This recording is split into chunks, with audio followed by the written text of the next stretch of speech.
శ్రమ దినములలో నీవు కృంగిన ఎడ నీవు చేతకానివాడు వగుదువు. దేశంలో మహారక్షణ కలుగుజేయవాడు ఆయనే. మీరందరూ మీ స్థలాల్లో లేచి నిలబడి స్తుతికీర్తన పాటల ద్వారా మన గృహ ఆరాధన ప్రారంభించుకుందాం.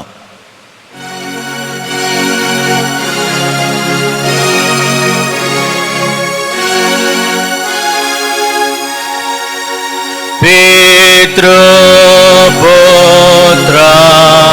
శోధామాలై మేలాని ఈచో దేవుని స్తుతించు సర్వలోకమా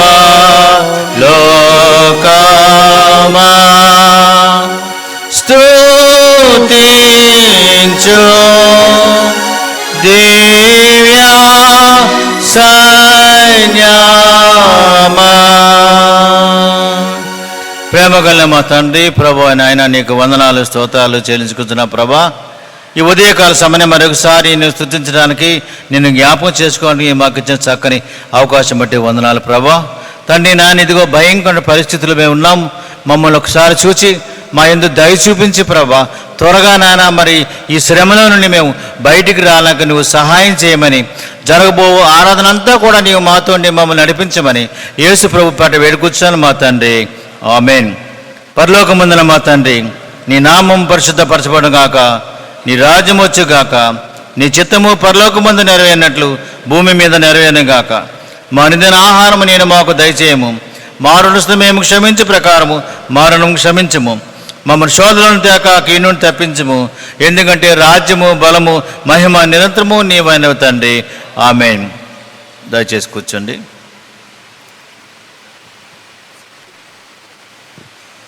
మనమందరము ఒకసారి మన స్థితిని గతిని గమనిస్తూ ఆంధ్ర క్రైస్తవ కీర్తన పుస్తకం నుంచి 639వ కీర్తన, ఓ మానవుండా నీ గతి ఏమోనన్న కీర్తన మనమందరం కూడా పాడుకుందాం.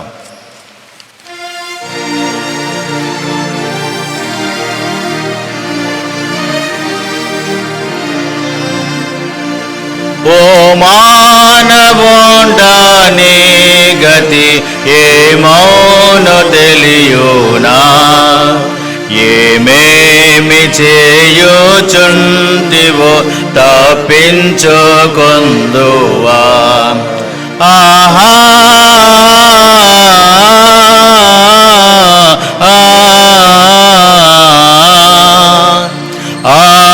అంత్య తీర్పు నందున యేసు నిరాక్షకుడే, మహాభయంకరమో సింహం రోగానుండు. లోకాలు పుట్టినప్పటి నుండి మృతులైనా, ఏ కులజుడైనా నాటికి తీర్పులో నిలచును. నరులెల్ల క్రియల చొప్పున మరి తీర్పు పొందుదురు. మరణము మృతుల లోకము గురియౌను అగ్నికి.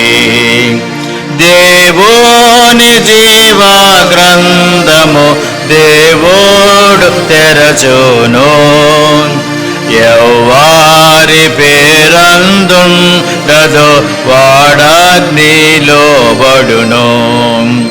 ఓ మానవుండా నీ గతి ఏమౌనో తెలియునా, ఏమేమి చేయుచుంటివో తప్పించుకొందువా. ఆహా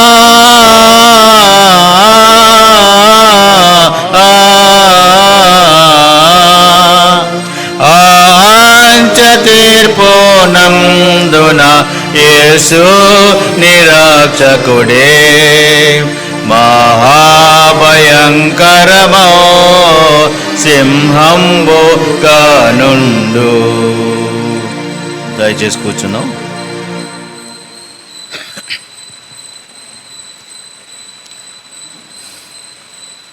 యొక్క వాక్యాన్ని మనం చదువుకుందాం. బైబిల్ ఒక్కసారి తెరవండి.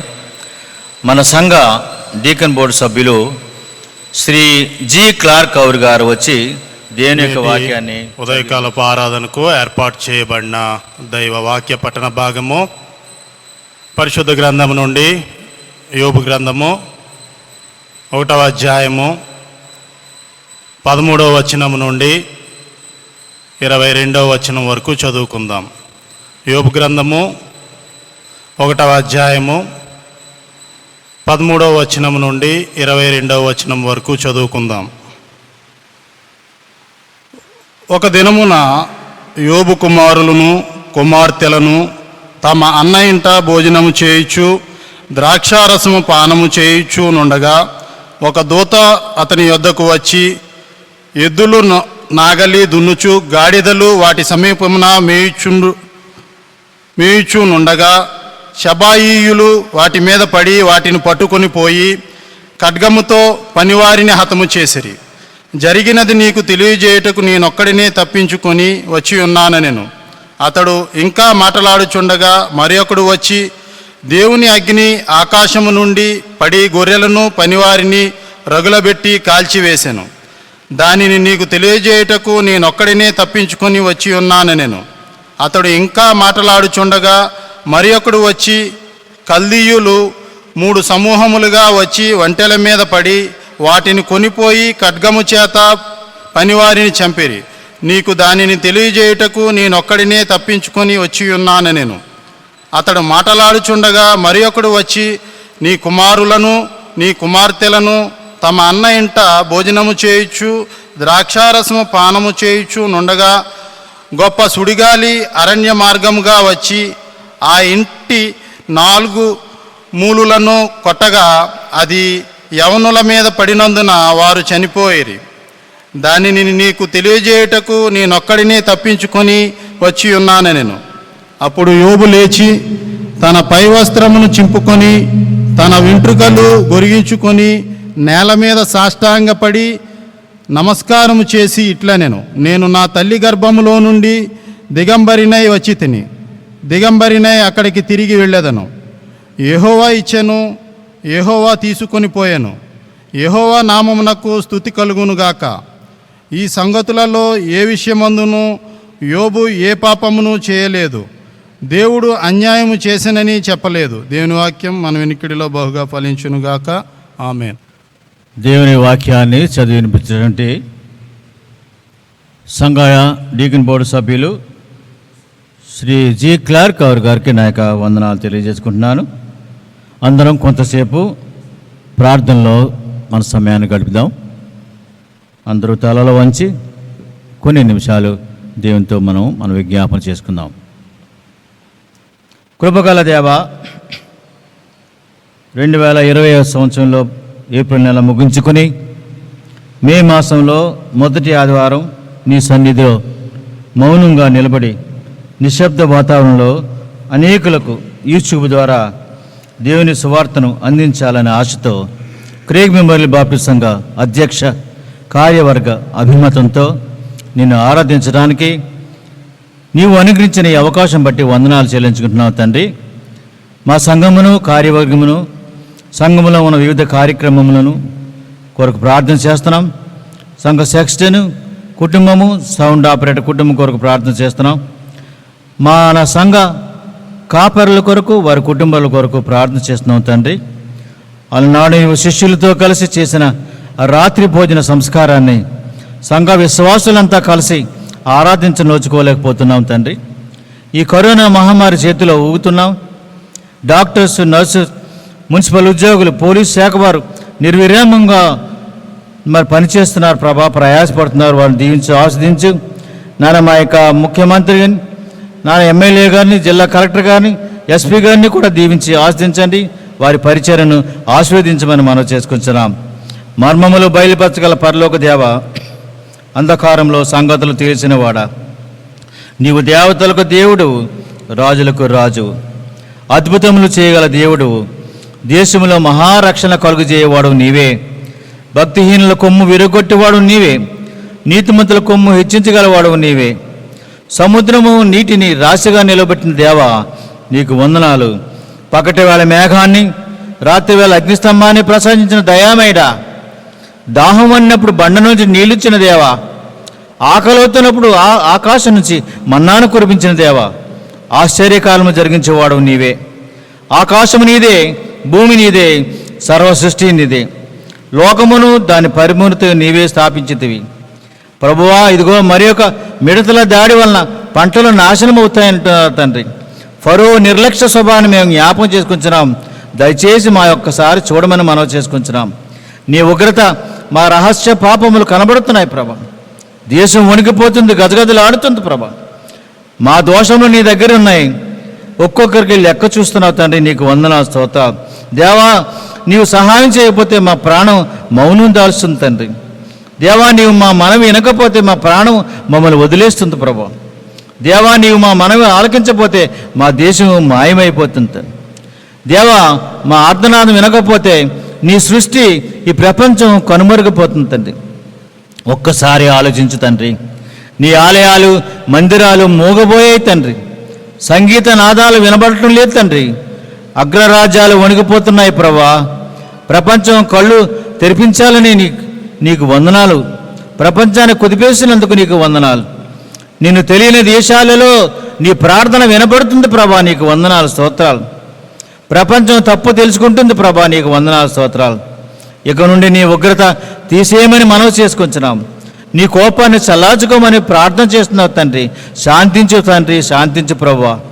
త్వరలో మామూలు పరిస్థితి మా రాష్ట్రానికి, దేశానికి, ప్రపంచానికి కలిగిస్తావని వేయికలతో ఎదురు చూస్తూ మా ప్రార్థనకు త్వరలో నువ్వు జవాబిస్తావని ఆశపడుతూ ఈ ప్రార్థన యేసు ప్రభు పేట వేడుకొచ్చున్నాం మా తండ్రి.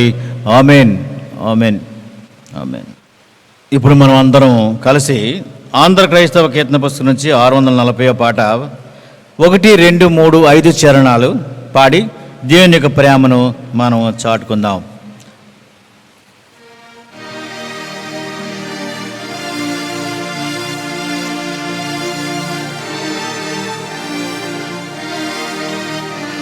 ఓ యేసు, నీ ప్రేమ ఎంతో మహనీయమో,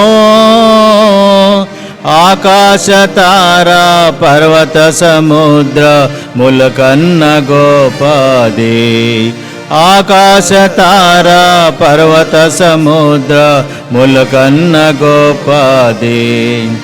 సంకట సమయములో సాగాలి కొన్నాను, దయచూపు నా మీద అని నేను మొర్రపెట్టగా, వింటినంటివి నా మొర్రకు ముందే తోడానుందో నంటివే, తోడానుందో నంటివే. ఓ యేసు, నీ ప్రేమ మరణాంధకారపు లోయాన్ని సంచరించిన నిరంతరమేసు నాదు కాపరియై, కరమూలిచి నన్ను కాయోచు నడుపు కరుణాగల ప్రభువో, కరుణాగల ప్రభువో. ఓ యేసు, నీ ప్రేమ దేవుని గృహములో సదా స్తుతించెదను, సంపూర్ణ హృదయముతో సదా భజించెదను. స్తుతి ప్రశంసలకు యోగ్యుడేసు, హల్లెలూయా ఆమేన్, హల్లెలూయా ఆమేన్. ఓ యేసు, నీ ప్రేమ ఎంతో మహనీయమో, ఆకాశ తారా పర్వత సముద్ర ములకన్న గోపది. ఆకాశ తారా పర్వత సముద్ర ములకన్న గోపది. ఓ యేసు, నీ ప్రేమ. దయచేసి కూర్చోండి. సహోదరులారా, స్నేహితులారా, ఇప్పుడు మనం చాలా ప్రాముఖ్యమైన సమయానికి వస్తున్నాము. దయచేసి కొన్ని నిమిషాలు మీ హృదయాలు దేవుని యొక్క వాక్యం తట్టు పెట్టండి. దేవుడు మీతో సూటిగా మాట్లాడబోతున్నాడు. క్రేగ్ మెమోరియల్ బాప్టిస్ట్ సంఘం యొక్క పాస్టర్ గారు రెవరెండ్ జి మోజెస్ కుమార్ గారు, BSc/PD గారు, ఆయన దేవుని యొక్క వాక్యాన్ని వివరించి ఈ కరోనా లాక్డౌన్ సమయంలో మిమ్మల్ని ధైర్యపరిచి మిమ్మల్ని హెచ్చించాలని ప్రేమతో ముందుకు పాస్టర్ గారిని ఆహ్వానిస్తున్నాను. దేవుని పరిశుద్ధ నామమునకు మహిమ కలుగును గాక. దేవుని యొక్క మహాకృపను బట్టి మరి యొక్క పర్యాయం ప్రభు సన్నిధిలో చేరి దేవదేవుడు ప్రభు అయిన యేసుక్రీస్తు వారిని ఆరాధించుటకు, స్తుతించుటకు ఆయన మనకు అనుగ్రహించిన ఈ ప్రశస్తమైన సమయమును బట్టి దేవదేవుడు సజీవుడైనటువంటి యేసుక్రీస్తు వారి యొక్క పరిశుద్ధ నామానికి సమస్తమైనటువంటి మహిమ ఘనత అర్పిస్తూ ఆయా ప్రదేశములలో ఉండే ఈ పునరుద్ధాన పరిశుద్ధ దినమును ఆచరిస్తూ దేవునిని ఆరాధిస్తూ ఉన్నటువంటి ప్రియ కుటుంబములన్నిటికీ కూడా నా హృదయపూర్వకమైనటువంటి శుభాభినందనలు క్రేగ్ మెమోరియల్ బాప్టిస్టు సంఘపక్షముగా అందచేస్తూ ఉన్నా. అదే రీతిగా నేటి పరిశుద్ధ ఆరాధనకు అధ్యక్షత వహించి నడిపిస్తున్నటువంటి సంఘ మాజీ అధ్యక్షులు సహోదరులు పి శైలస్ పాల్ గారికి, పరిశుద్ధ గ్రంథ పఠనం చేస్తున్నటువంటి డీకన్ బోర్డు సభ్యులు క్లర్క్ కౌర్ గారికి హృదయపూర్వకమైనటువంటి ఆహ్వానము అందచేస్తూ ఉన్నారు. ప్రియులారా, 5వ మాసములోనికి మనం ప్రవేశించాము. అనుకోని రీతిగా ఏప్రిల్ మాసమంతా కూడా మన ఇంటి దగ్గరనే ఉండి దేవదేవుని ఆరాధించేటువంటి అవకాశము దేవుడు అనుగ్రహించాడు. ఈ మాసము మొట్టమొదటి పరిశుద్ధ దినము. సంఘము వెలవెలబోతుంది. అందరము కలిసి ఆయన శరీరమును రక్తమును స్వీకరించవలసినటువంటి పరిశుద్ధ దినము కనుక ఆత్మ సంబంధమైనటువంటి శరీరమును ప్రభువుని తలపోసుకుంటూ ఆయన పరిశుద్ధ శిలువపై కార్చినటువంటి ఆ పరిశుద్ధ రక్తములో మనమందరము కడుగబడుటకు దేవుడిచ్చినటువంటి గొప్ప అవకాశముగా దీనిని భావిస్తూ ఉన్నాను. వీక్షిస్తున్నటువంటి మిమ్మల్ని అందరినీ కూడా ఆశీర్వదిస్తూ ఉన్నాను.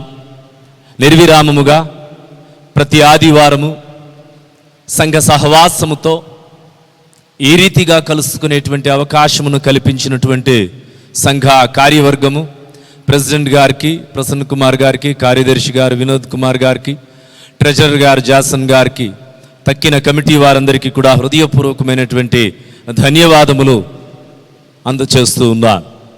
దేవుని ప్రియమైనటువంటి వర్లారా, భయంకరమైనటువంటి దినములలో మనమందరము కూడా కాలమును వెళ్ళదీస్తూ ఉన్నాము.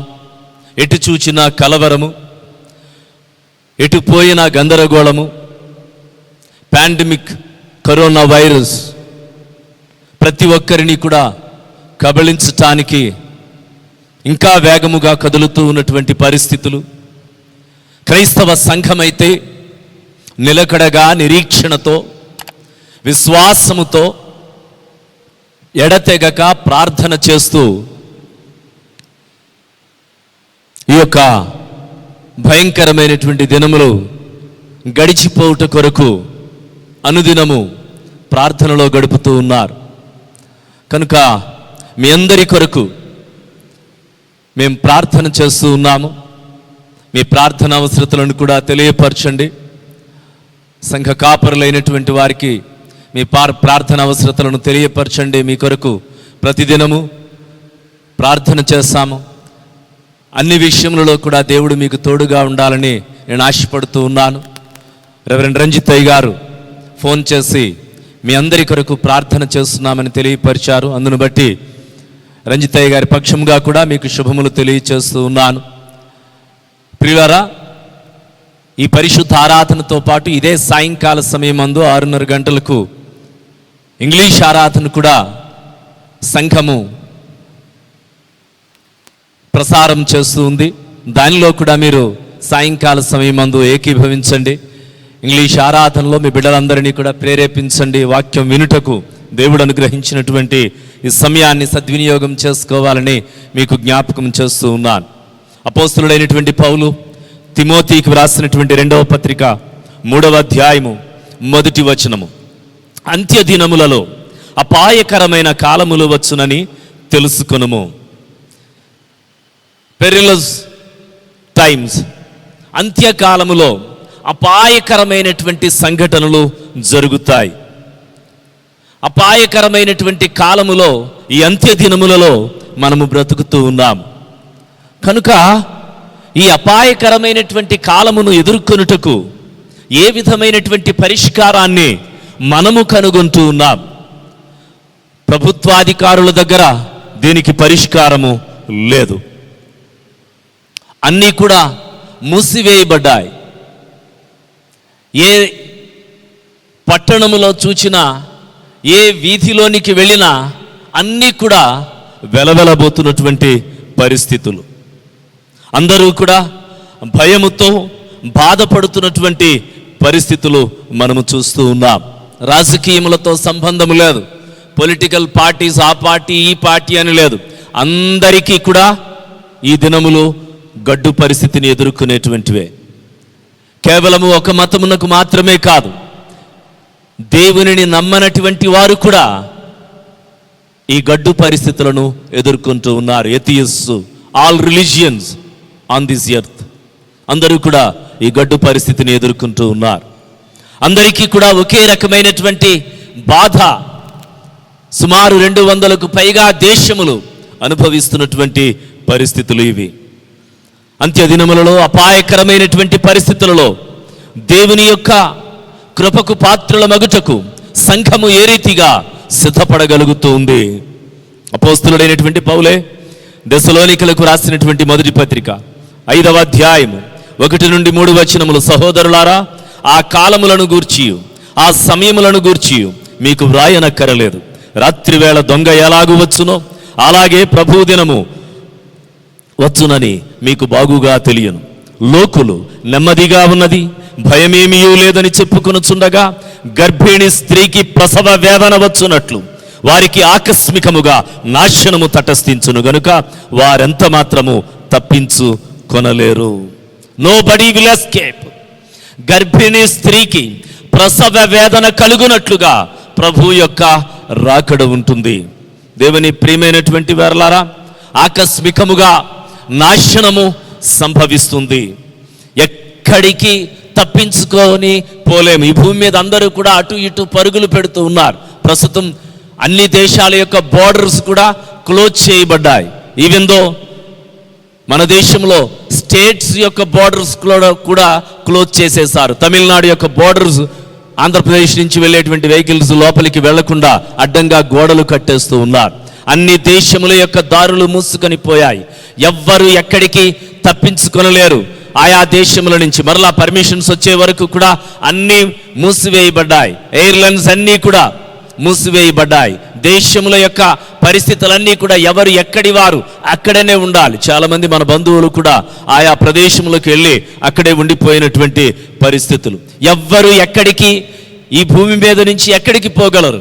ఎక్కడ ఉన్నా ఈ యొక్క స్థితిని ఎదుర్కొంటున్నటువంటి పరిస్థితులు. ఒకే ఒక చోటు క్షేమము శుభము నీకు అనుగ్రహించేటువంటిది ఏమిటి అంటే దేవుని యొక్క నీడ. అందుకే కీర్తనాకారుడు అంటాడు, యెహోవా నాకు ఆశ్రయము, నా దుర్గము, నా కోట, నాకు సమస్తమయ్యున్నటువంటి వాడు. ఆయన నన్ను ఆపత్కాలమందు ఆదుకొనదగినటువంటి సహాయకుడు. కోడి తన పిల్లలను రెక్కల మాటును దాచినట్లు ప్రభువు మనలను కాపాడుతూ ఉన్నాడు. ఆయన దగ్గర మాత్రమే మనకు శుభము చేకూరుతుంది. ఎక్కడ మనము నెమ్మదిని అనుభవించలేము. We cannot find any place on this planet. మనము ఏ ప్రదేశమును ఈ యొక్క భూమి మీద మనము కనుగొనలేము. కనుక ఈ యొక్క విపత్కరమైన పరిస్థితుల నుంచి మనమందరము తప్పించబడాలి అంటే ప్రతి ఒక్కరూ ప్రార్థనలో గడపవలసినటువంటి దినములివి. ప్రతి ఒక్కరూ పరిశుద్ధ గ్రంథమును చక్కగా పఠించి ఆచరించవలసినటువంటి దినములు ఇవి. కనుక ఎవరు కూడా మీ హృదయములను కలవరపడనీయకండి. వస్తున్నటువంటి ఈ బాధలను తలపోసుకుంటూ మీరందరూ కూడా అలానే నిశ్చేష్టముగా ఉండిపోకండి. ప్రార్థనలో ఎక్కువగా గడపటానికి ప్రార్థన చేయండి. రాజ్యాధినేతలు, presidents, governors, kings, all the political leaders religious and secular leaders అందరూ కూడా ఈ యొక్క వైరస్ బారిన పడుతూ ఉన్నారు. ప్రార్థన చేయవలసినటువంటి అవసరత, ఆసన్నత మన ముందు కనబడుతూ ఉంది. దయచేసి ప్రార్థన చేయండి. Pray for the doctors, pray for the medical professionals, pray for the suppliers. అన్నిటినీ కూడా మనకు సప్లై చేస్తున్నటువంటి వారందరి కొరకు, డాక్టర్స్ కొరకు మనం ప్రతి నిమిషము కూడా ప్రార్థన చేయవలసినటువంటి వారమై ఉన్నాం. ఎమర్జెన్సీ వర్కర్స్ మనకన్నిటినీ సమకూరుస్తూ ఉన్నారు. పోలీస్ ఆఫీసర్స్ కొరకు మనం ప్రార్థన చేయవలసినటువంటి వారమై ఉన్నాం. పారిశుద్ధ కార్మికుల కొరకు మనం ప్రార్థన చేయవలసినటువంటి వారమై ఉన్నాం. ఎందుకంటే ఈ పరిస్థితి ఎప్పటి వరకు ఉంటుందో, ఎప్పటి వరకు కూడా ఇవన్నీ కూడా కొనసాగుతాయో ఊహించలేనటువంటి స్థితి. పాఠశాలలు మూతవేయబడ్డాయి, restaurants are closed, shopping malls are closed, everything, ప్రతిదీ కూడా. Churches are cancelling their services. Minimize చేయడానికి, క్రౌడ్ని మినిమైజ్ చేయడానికి వాళ్ళందరూ కూడా చర్చెస్ అన్నీ కూడా ప్రస్తుతానికి ఆరాధనను ఈ రీతిగా జరిగించవలసినటువంటి పరిస్థితులు. Hotels are closed, large businesses are closed, work from home చేస్తూ ఉన్నారు. Countries are restricting entries from outsiders. ఇవన్నీ కూడా మూసివేయబడ్డాయి. ఎక్కడా కూడా ఓపెన్ చేసేటువంటి పరిస్థితులు లేవు. ఒకవేళ పొరపాటున ఎవరైనా ఈ స్టేట్ కానీ దేశం కానీ దాటవలసి వస్తే వారు 2 weeks క్వారంటైన్ చేయబడుతూ ఉన్నారు. అన్నీ మూసివేయబడుతూ ఉన్నాయి. అన్నిటినీ కూడా క్లోజ్ చేసినటువంటి పరిస్థితులను ఇప్పుడు మనం చూస్తూ ఉన్నాం. కానీ మీకు ఒక విషయం జ్ఞాపకం చేస్తున్నాను. But heaven is still open. పరలోకము తెరవబడి ఉంది. శాశ్వతమైనటువంటిది ఎప్పుడూ కూడా తెరవబడే ఉంటుంది. అశాశ్వతమైనటువంటిది మూతవేయబడుతుంది. God is still on his throne. దేవుడు ఆయన సింహాసనం మీద ఆసీనుడై ఉండి సర్వమును పరిపాలన చేస్తూ ఉన్నాడు. గాడ్ ఈజ్ ఆమ్నిపోటెంట్, సర్వశక్తిమంతుడైనటువంటి వాడు. ఆల్ పవర్ఫుల్ గాడ్, సర్వశక్తిమంతుడైనటువంటి దేవునిని మనము ఆరాధిస్తూ ఉన్నాం.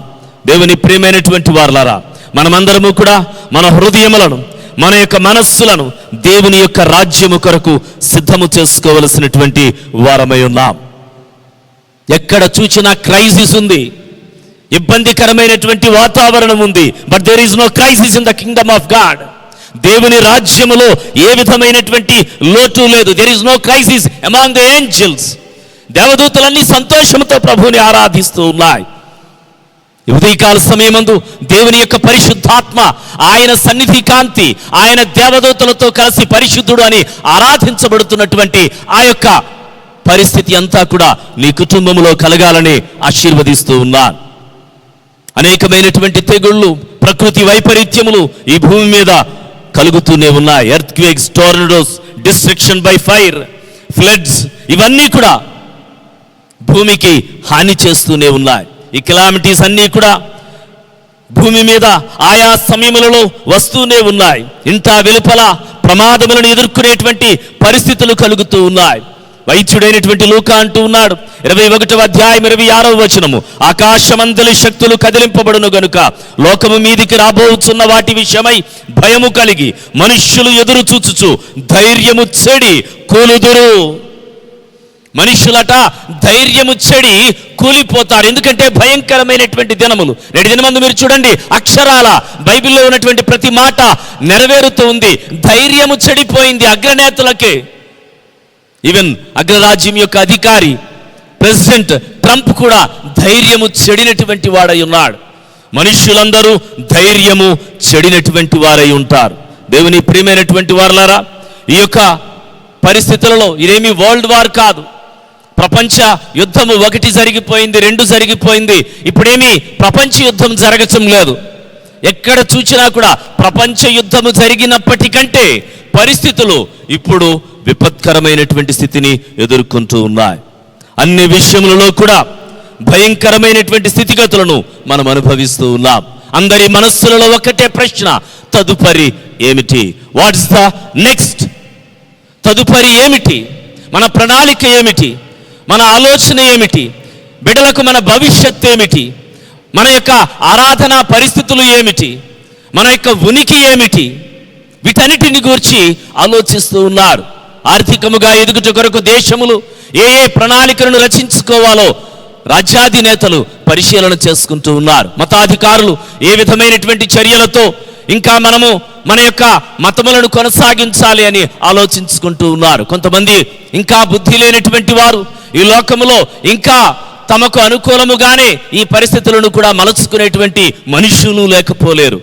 అనేకమైనటువంటి పరిస్థితులలో మనము ఏ విధమైనటువంటి స్థితిలోనికి నడిపించబడుతూ ఉన్నాం? What is the next? తదుపరి నీ కార్యాచరణ ఏమిటి?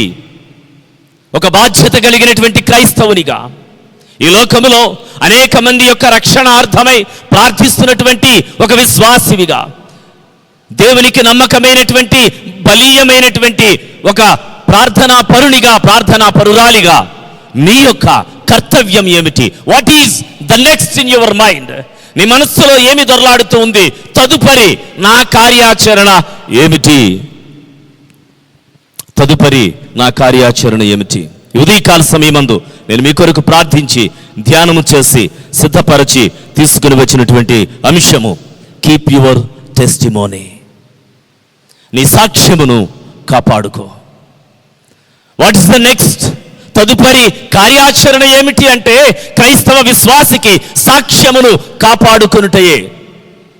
తన సాక్ష్యమును విపత్కరమైన పరిస్థితులను ఎదుర్కొని భయంకరమైనటువంటి దినములను గడుపుతూ చాలా కాలము ఆ హింసను, ఆ యొక్క అవమానమును, ఆ యొక్క కష్టమును, ఆ శారీరకమైనటువంటి బలహీనతను అనుభవిస్తూ మనకు ఆదర్శప్రాయముగా నిలిచినటువంటి ఒక సద్భక్తుణ్ణి పరిశుద్ధ గ్రంథములో నుంచి మీకు జ్ఞాపకం చేయాలని ఆశపడుతూ ఉన్నాను. చదువుబడినటువంటి గ్రంథము యోబు గ్రంథము మొదటి అధ్యాయము 13 నుంచి చివరి వచనముల వరకు కూడా సహోదరులు చదివి వినిపించారు. యోబును గూర్చి ఈ యొక్క పుస్తకం అంతటిలో కూడా చాలా విలువైనటువంటి విషయములు వ్రాయబడ్డాయి. గ్రంథ రచయిత ఎవరో తెలియదు కానీ యోబు గ్రంథము చాలా విలువైనటువంటిది. యోబు మనము అనుకున్నట్లుగా పరిశుద్ధ గ్రంథములో కీర్తనలకు ముందు ఇది పొందుపరచబడి ఉంది. ఎందుకని అలా అక్కడ పొందుపరిచారు అంటే యోబు గ్రంథము పద్య భాగము, పొయట్రీ ఎక్కువ ఉంటుంది. విషాదమైనటువంటి ఒక అందమైనటువంటి విషాద గీతం ఇది. కనుక ఈ యొక్క పొయట్రీస్ అన్నిటినీ కూడా ఇక్కడ పొందుపరిచారు. యోబు కీర్తనలు, ప్రసంగి, పరమగీతములు, సామెతలు ఇవన్నీ కూడా ఇక్కడ పొందుపరిచారు. కానీ రియాలిటీలోనికి వచ్చేసరికి యోబు అబ్రహాముకు సమకాలికుడు. వేదాంత పరమైనటువంటి వ్యక్తులు చెబుతున్నటువంటి విషయం ఏమిటంటే ఇది ఆదికాండము కంటే ముందుగానే బహుశా రచించబడినటువంటి గ్రంథమై ఉండవచ్చు. యోబు తన యొక్క సద్భక్తి చేత ప్రభువుని ఎలా మెప్పించగలిగాడో, ఏ విధమైనటువంటి శాపమును ఆశీర్వాదమును అతడు పొందుకోగలిగాడో ఈ గ్రంథము స్పష్టముగా తెలియచేస్తూ ఉంది. యోబు యొక్క విశేషమైనటువంటి కార్యములన్నీ కూడా, ఆయన యొక్క విశేషమైనటువంటి జ్ఞానమంతా కూడా యోబు గ్రంథములో పొందుపరచబడి ఉంది. దేవుని ప్రియమైనటువంటి వారలారా, యోబు ఒక గొప్ప విపత్కరమైనటువంటి పరిస్థితిని, సఫరింగ్ని, బాధను అతడు ఎదుర్కొన్నాడు. ఎక్స్ట్రీమ్ సఫరింగ్ కనబడుతుంది ఈ పుస్తకములో.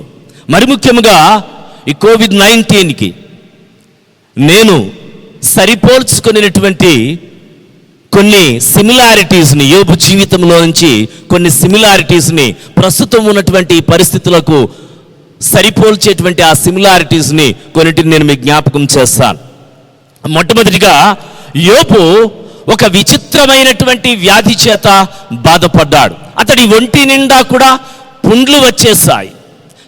స్కిన్ డిసీజ్, ఒక చర్మ వ్యాధితో అతడు బాధపడ్డాడు.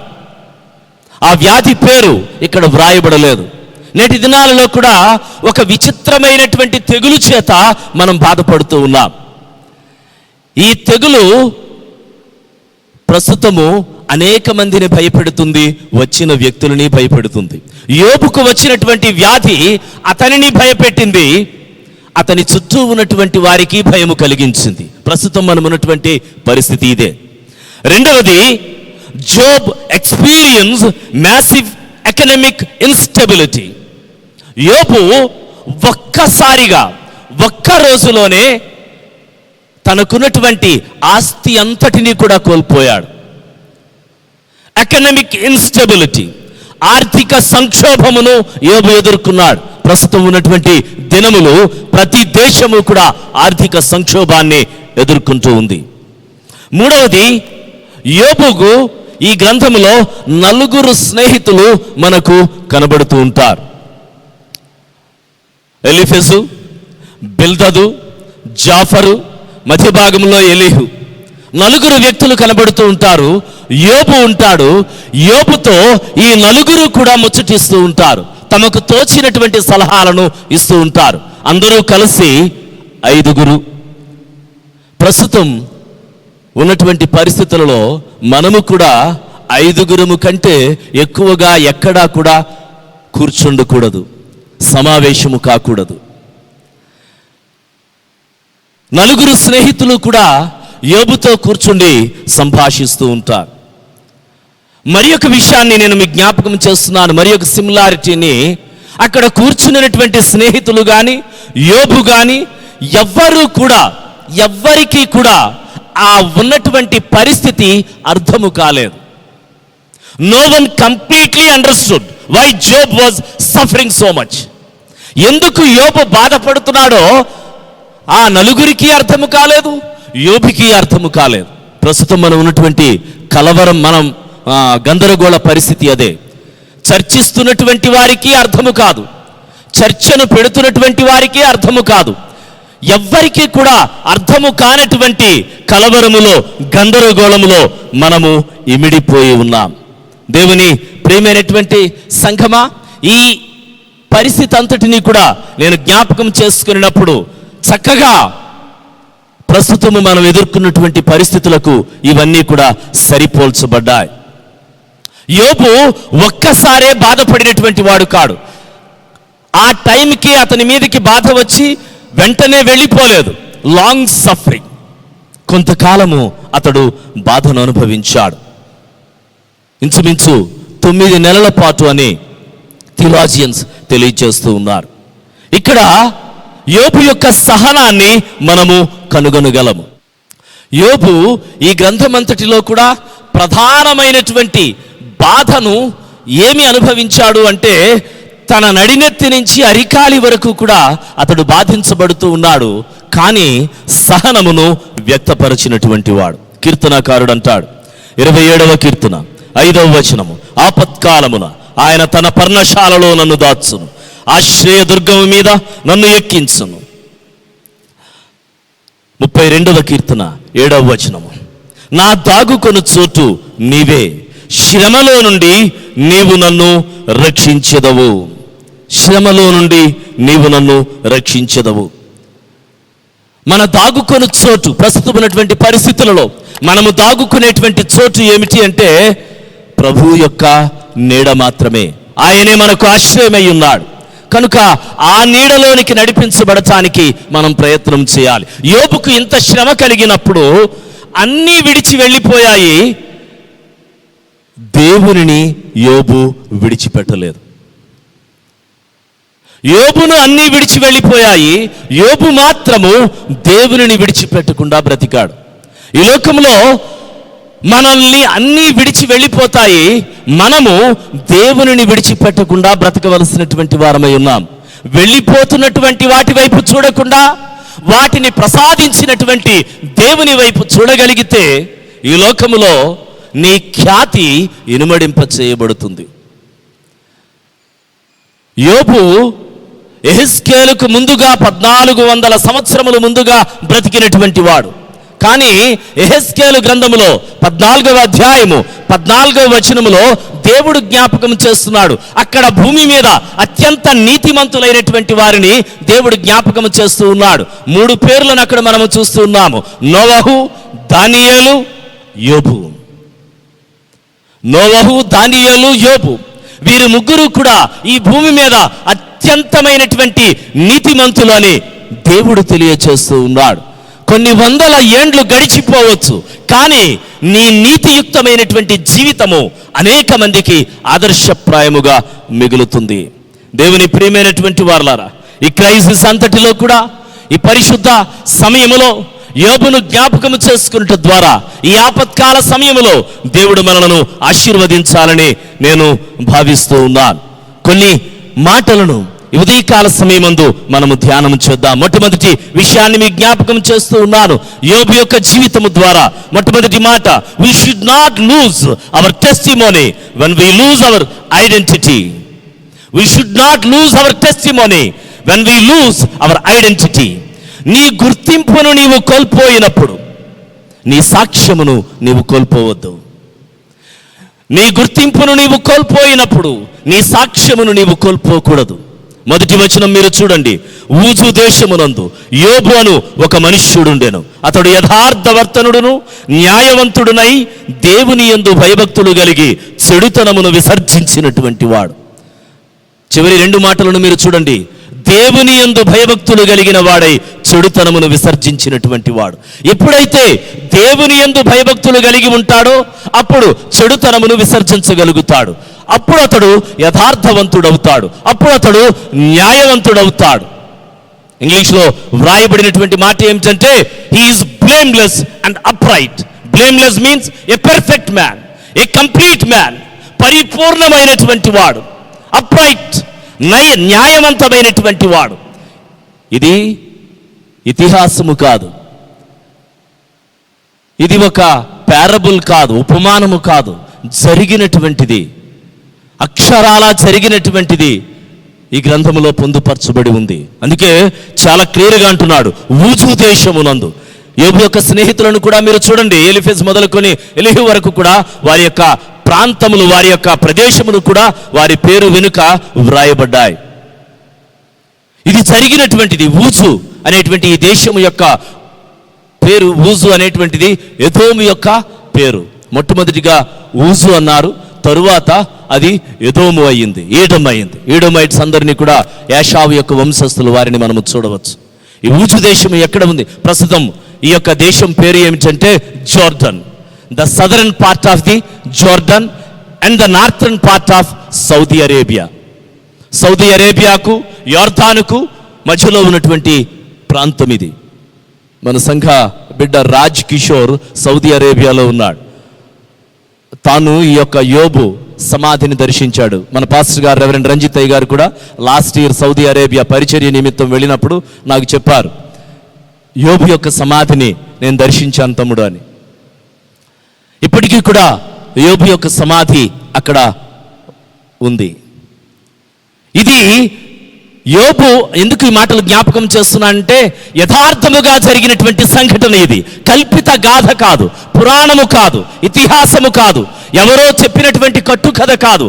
జరిగినటువంటి సంఘటన పరిశుద్ధ గ్రంథములో ఒక నీతిమంతుని గూర్చి వ్రాయబడింది. ఇప్పుడు మనం అనుకున్నాము, ఆ వ్యక్తి యొక్క వ్యక్తిత్వాన్ని కోల్పోకూడదు. ఎందుకంటే ఒకవేళ నీ గుర్తింపును కోల్పోవచ్చు, నీ సాక్ష్యమును కోల్పోకూడదు. When you lose your popularity, your identity, నీ గుర్తింపుని, నీ యొక్క పబ్లిసిటీని, నీ యొక్క పాపులారిటీని, నీ యొక్క ఫేమ్ అంతటిని కూడా నీవు కోల్పోవచ్చు, కానీ నీ సాక్ష్యమును నీవు కోల్పోకూడదు. అక్కడ వ్రాయబడి ఉన్నటువంటి మరి ఒక మాట, అతనికి 7 కుమారులను 3 కుమార్తెలను కలిగిరి. అతనికి 7,000 గొర్రెలు. మీరు చూడండి ఆయన సంపద అంతా, అతనికి ఉన్నటువంటి ఆ యొక్క వైభవం అంతా కూడా అక్కడ వ్రాయబడి ఉంది. ఆయన ఆ యొక్క దేశములో ఉన్నతమైనటువంటి వాడు. యోబు అంటే తెలియనటువంటి వాడు లేడు, గుర్తింపు కలిగినటువంటి వాడు, ఏ సిగ్నిఫికెంట్ మ్యాన్, ఒక విలువైనటువంటి స్థితిగతులు కలిగినటువంటి వాడు. ఎవరైనా యోబు దగ్గర తలదించుకొని నిలబడవలసిందే. అంతటి గొప్ప ధనవంతుడు. అంత మాత్రమే కాదు, ధనముతో పాటు హీ వాజ్ రైచియస్. అతడు నీతి కలిగినటువంటి వాడు, న్యాయము కలిగినటువంటి వాడు. He was a complete man. అతడు పరిపూర్ణమైనటువంటి వ్యక్తి. సడన్గా ఒక్కసారిగా అన్నీ తారుమారైపోయాయి. ఎవరిని అడిగినా ఆ దేశంలో యోబు కొరకు చెప్తారు. అతని యొక్క స్థితి అంతా ఒక్కసారిగా పడిపోయింది. కానీ ఆత్మ సంబంధమైనటువంటి జీవితంలో అతడు చాలా ఉన్నతమైన స్థానంలోనికి వెళ్ళాడు. భౌతికముగా అతని యొక్క పాపులారిటీ, అతని యొక్క గుర్తింపు అన్నీ కూడా పడిపోయి ఉండవచ్చు.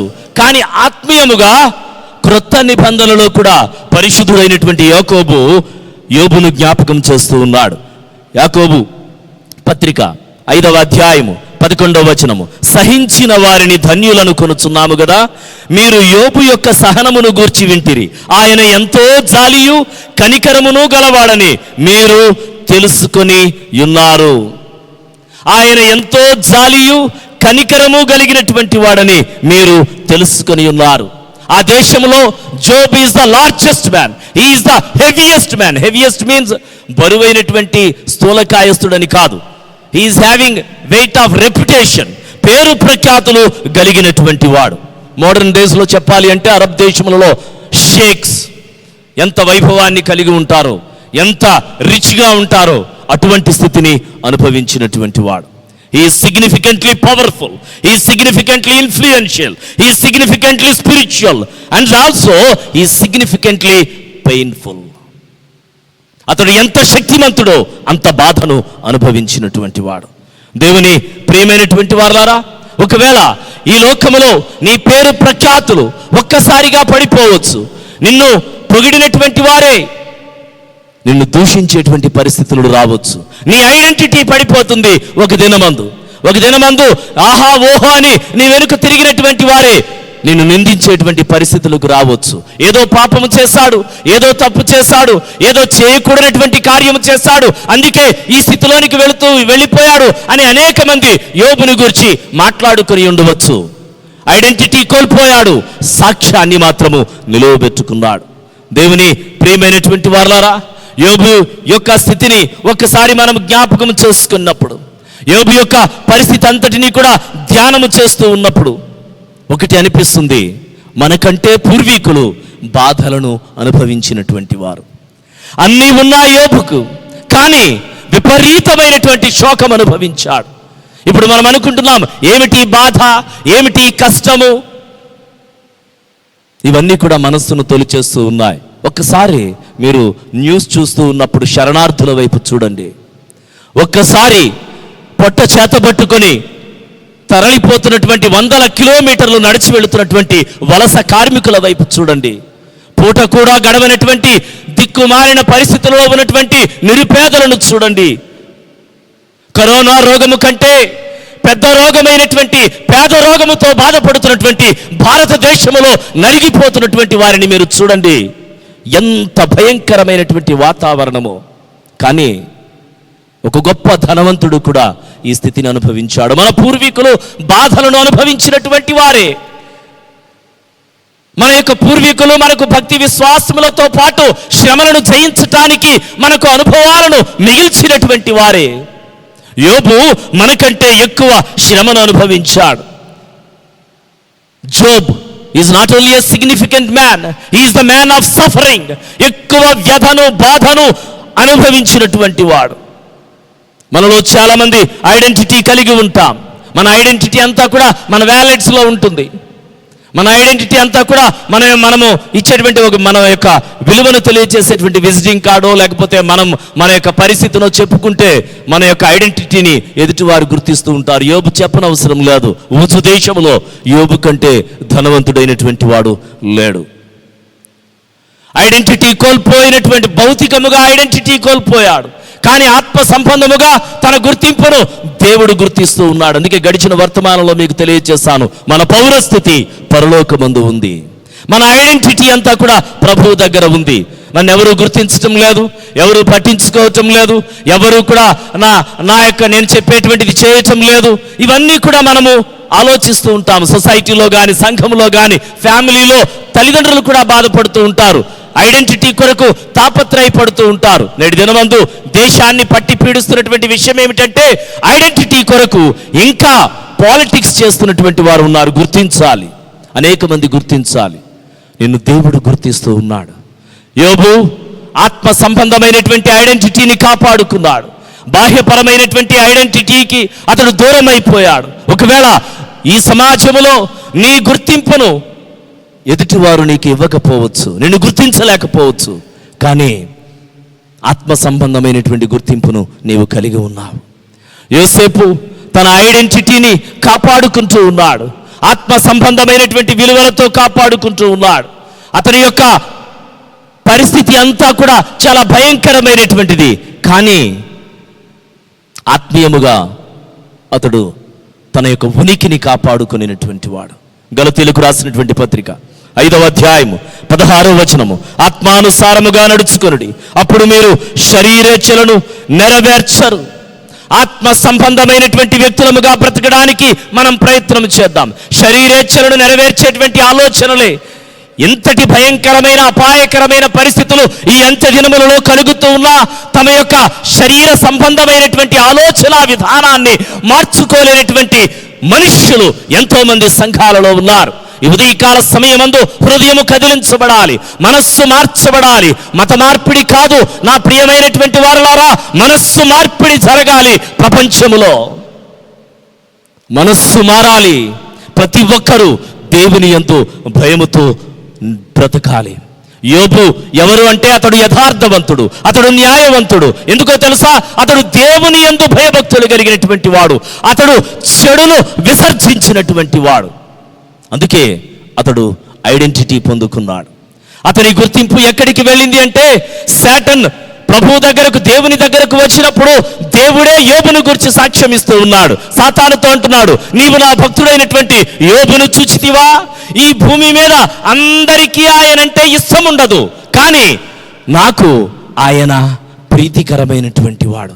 అంతటి నీతిమంతుడు, అంతటి యథార్థవర్తనుడైనటువంటి ఒక మనిషి ఈ భూమి మీద ఉన్నాడు. నీవు చూచావా?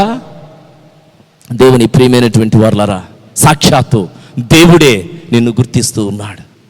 ఈ లోకంలో నా ప్రభువు నన్ను గుర్తిస్తూ ఉన్నాడు. ఈ విశ్వాసముతో మనం బ్రతకవలసిన వారమై ఉన్నాం. మార్కు సువార్త 7వ అధ్యాయము 13వ వచనము, మీరు నియమించిన మీ పారంపర్యాచారము వలన దేవుని వాక్యమును నిరర్ధకము చేయుదురు, ఇటువంటివి అనేకములు మీరు చేయుదురని చెప్పెను.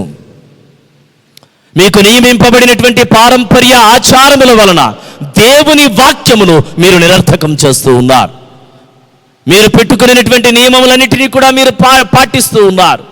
ఈ ఫిజికల్ ప్రిన్సిపల్స్ అన్నిటినీ కూడా మీరు ఆచరిస్తూ ఉన్నారు, కానీ స్పిరిచువల్ ఐడెంటిటీని కాపాడుకోలేకపోతూ ఉన్నారు. చాలామంది పారంపర్య ఆచారములకి విలువనిస్తూ ఉంటారు. మేము ఇలా చేశాము, ఇలానే ఉంటాము, ఈ రీతిగానే చేయాలి, ఇక్కడే కాదు, ఈ రీతిగానే కాదు.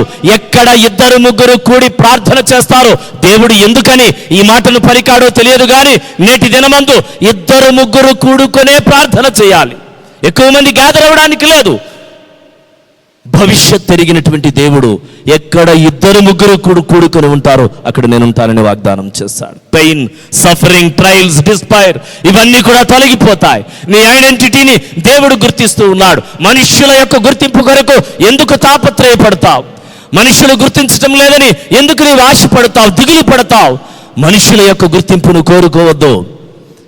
దేవుడు నిన్ను గుర్తిస్తూ ఉన్నాడు. నా ప్రియమైనటువంటి విశ్వాసి, అతడు సాతానుతో ఛాలెంజ్ చేస్తూ ఉన్నాడు. ఒక నీతిమంతుడు భూమి మీద ఉన్నాడు, నీవు చూచావా? అతడు యథార్థవర్తనుడైనటువంటి వాడు, అతన్ని నీవు కనుగొనగలవా? దేవుని ప్రియమైనటువంటి వారలారా, ఈ సాక్ష్యము దేవుడు నీ గూర్చి, నన్ను గూర్చి ఇవ్వగలుగుతూ ఉన్నాడా? చదువుబడినటువంటి పాడినటువంటి ఆ పాట ఆంధ్ర క్రైస్తవ కీర్తన 639వ కీర్తన, చక్కని కీర్తన సైలస్ పల్ గారు పెట్టారు.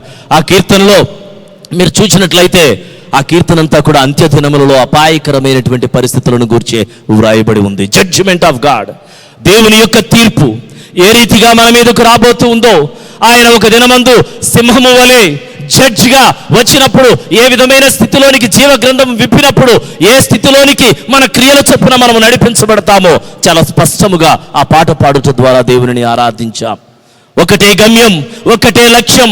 నీవు దేవునిని ఎదుర్కొనబోతూ ఉన్నావు. యోబంటాడు, నా యొక్క తల్లి గర్భములో నుండి నేను దిగంబరినిగా వచ్చి తిని, I came in to this world naked. అతడు అంటాడు, నేను దిగంబరినిగానే మరలా ఆయన దగ్గరకు వెళ్ళిపోతాను. ఏమి తీసుకుని రాలేదు. విత్ నథింగ్, ఏమీ తీసుకొని రాకుండా నేను ఈ భూమి మీదకు వచ్చాను, ఏమీ తీసుకొని పోలేను. దీనికి ఒక క్రైస్తవునిగా నేను కూడా ఈ మెసేజ్ సిద్ధపడుతూ ఉన్నప్పుడు ఒక మాట నాకు అనిపించింది. I came to this world with nothing and I leave this world with salvation.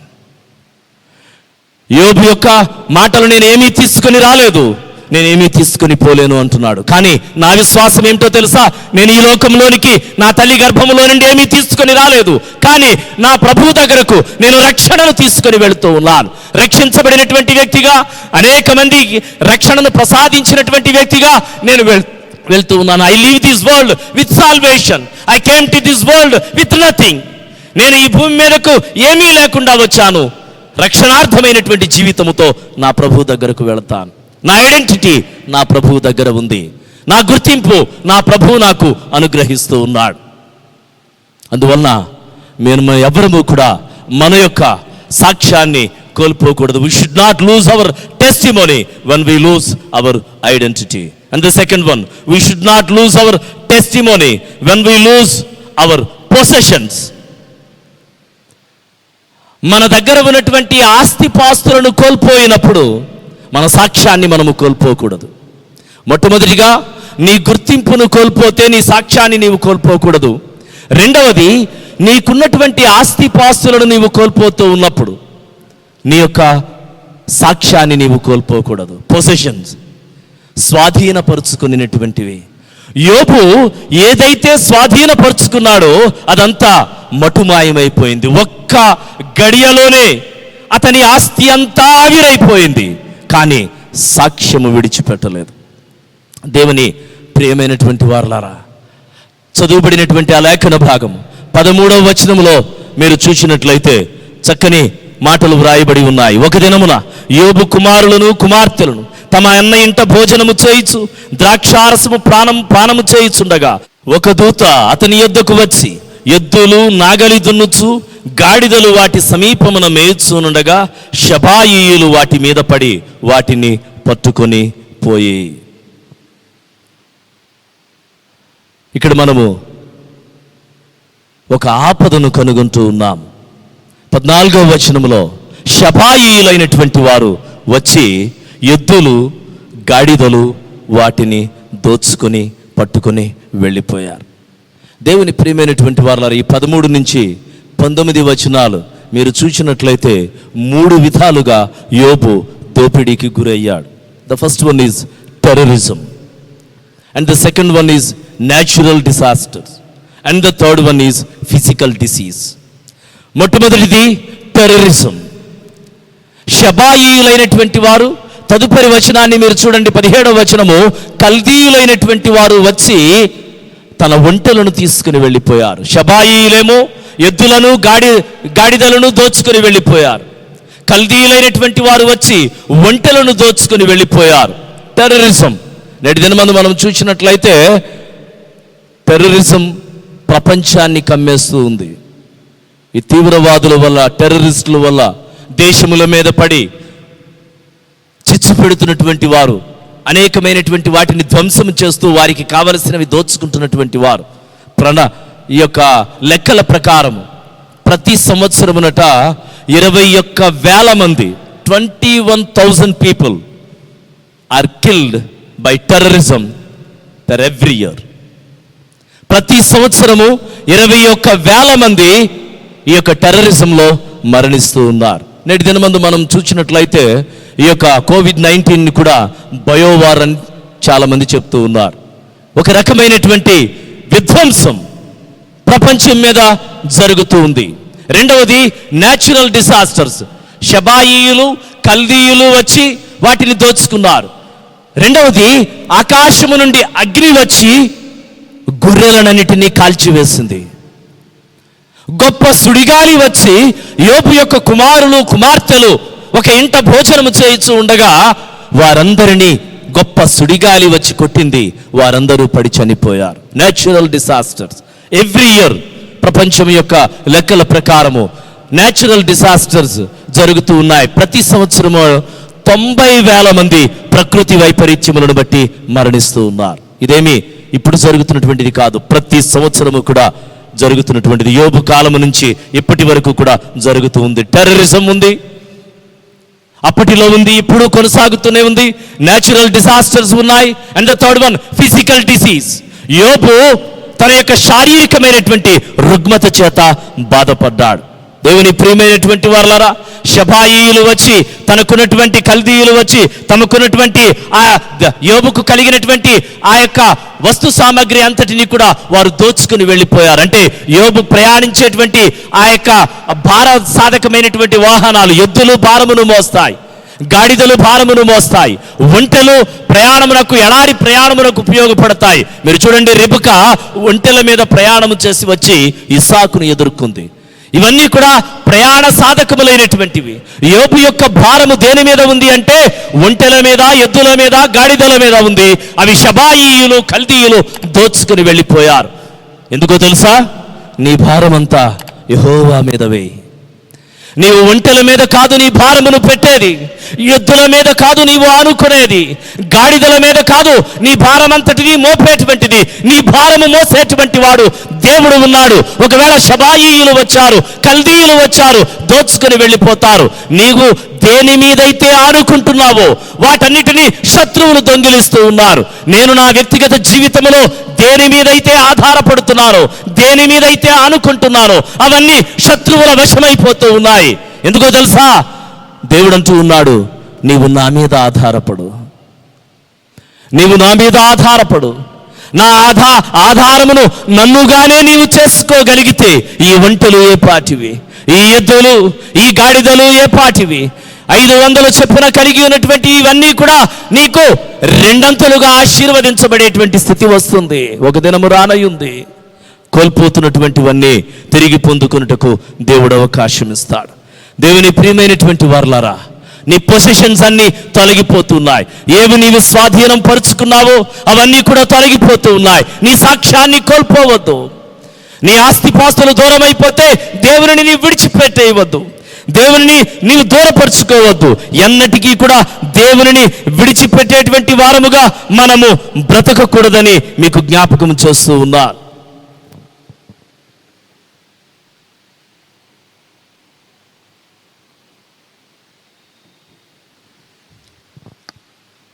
చాలా మంది నేటి దినాలలో అడుగుతున్నటువంటి ప్రశ్న ఏమిటంటే, ఈ యొక్క కోవిడ్-19, ఈ కరోనా వైరస్, ఈ మహమ్మారి ఉన్నటువంటి ఈ పరిస్థితులలో వేర్ ఈజ్ గాడ్? దేవుడు ఎక్కడ ఉన్నాడు? మీకు కూడా ఈ ప్రశ్న ఎదురైందా? దేవుడు ఎక్కడ ఉన్నాడు? God is with every physician. దేవుడు ప్రతి వైద్యునితోనే ఉన్నాడు. నేటి దినమందు చూడండి, ప్రపంచ వ్యాప్తముగా ఎంతో మంది వైద్యులు పడి ఉన్నటువంటి వారికి సహాయం చేస్తూ ఉన్నారు. ప్రాణాలను సైతం వడ్డి వారికి పరిచర్య చేస్తూ ఉన్నారు. ప్రతి వైద్యునితోనూ దేవుడు ఉన్నాడు, ప్రతి నర్స్తోనూ దేవుడు ఉన్నాడు. చాలా సంతోషంతో వారు పరిచర్య చేస్తూ ఉన్నారు. పరిచర్య చేసే అవకాశము దేవుడు మాకు ఇచ్చాడని త్యాగపూరితమైనటువంటి సేవను చాలా మంది మెడికల్ స్టాఫ్ చేస్తూ ఉన్నారు. దేవుడు వారితో ఉన్నాడు. నీ ఇంటికి సరుకులు తెస్తున్నటువంటి వ్యక్తితో దేవుడు ఉన్నాడు. నీ బిడ్డలకు ఆన్లైన్లో టీచ్ చేస్తున్నటువంటి టీచర్స్తో దేవుడు ఉన్నాడు.